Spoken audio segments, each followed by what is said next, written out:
Hey, what's up guys? Today we're comparing the video recording capabilities of the Samsung Galaxy S9 Plus on one hand and the iPhone X on the other.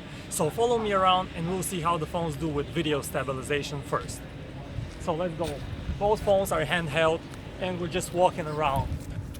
So just follow me.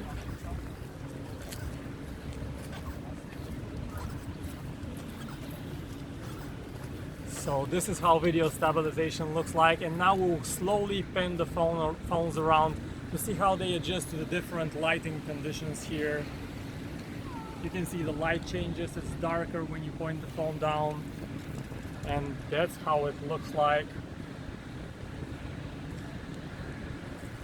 So let's see if the phones can follow me around easily. So I'll also step out of the frame and let's see if they're able to refocus on my hand right here.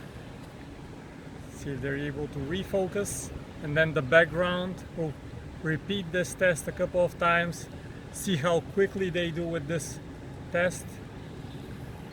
And that's it guys, a quick test of the video recording capabilities at 4K 60 FPS on the iPhone X and the Samsung Galaxy S9 Plus. Thanks for watching.